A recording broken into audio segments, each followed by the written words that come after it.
Proverbs 20:13, do not love sleep lest you become impoverished. Open your eyes so that you may be satisfied with food.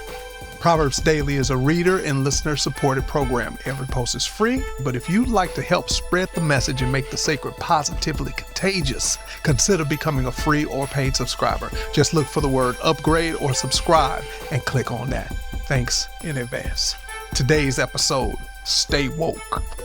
I like to call this verse the Stay Woke verse because it warns against the dangers of complacency. And I mean a stay woke verse because just like so many verses in the Bible, this isn't just about avoiding laziness. It's a call to vigilance. In our context, it warns against apathy and indifference. It's saying that true poverty is disengagement, which leads to disenfranchisement. The command to open your eyes is a sacred directive to remain alert and proactive in safeguarding the rights of the vulnerable. Now, this phrase, stay woke, has deep roots in the Black community. In the 1920s, Marcus Garvey circulated his popular newsletter with that clarion call, "Wake Up Africa." In 1938, bluesman Huddie Ledbetter, better known as Lead Belly, recorded Scottsboro Boys, ending the song with words, "Best stay woke." In 1962, the New York Times article, "If You're Woke, You Dig It," explored the cultural appropriation of Black slang in politics. During the Vietnam War, Black soldiers used the term stay woke to stay alert both to enemies on the outside as well as internal racial threats from white soldiers.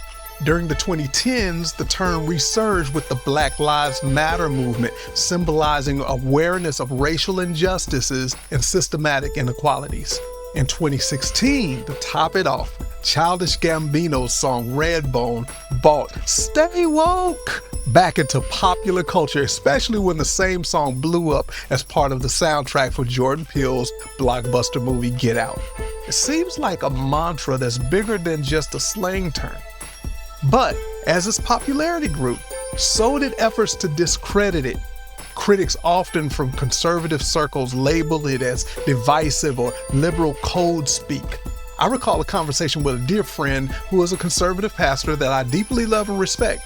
And he used the term "them woke folk" while talking about a group of certain people, and I challenged him. How many times in the Bible does the idea of awaking out of slumber appear? And how is it that you've disparaged the idea of an oppressed people ringing the alarm to one another and the world for vigilance and deep awareness? The call to stay woke is more urgent now than ever. Democrats in the Texas House just returned to Austin after leaving the state to block Republican-led efforts to redraw congressional districts. But today, Texas Republicans are pushing through a statewide redistricting plan that could flip 5 Democratic seats in the 2026 midterms. Yes, we talked about this 2 weeks ago, but I want you to wake up to this. The newly redrawn districts will seriously dilute the voting power of Black and Latino communities. Under the proposed maps, white voters, who make up 40% of the state's population, would have 1 congressional representative for every 450,000 people. In contrast, Latino voters, who are the state's largest population group, will have 1 representative for every 1.4 million.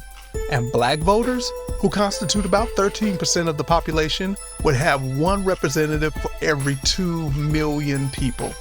This means a single white vote would carry the weight of approximately 3.15 Latino votes, and it would carry the weight of approximately 4.49 Black votes.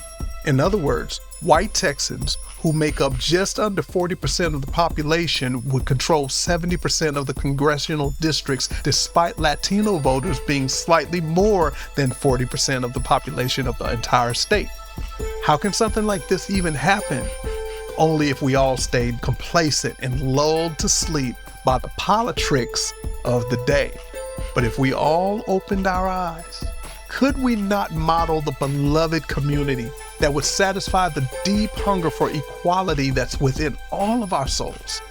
I think it could happen only if we stay woke. Prayer.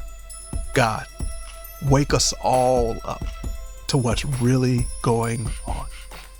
Today's challenge: Reflect on areas where you may have become complacent. Ask a friend to help you see what you can't see. Awaken and stay woke. Stay engaged and stay faithful. About the author.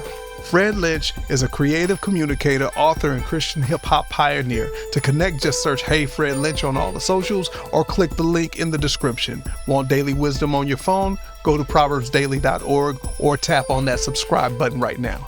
Hey, thanks for listening, and help us out by liking and sharing Proverbs Daily. Be wise, be well, peace.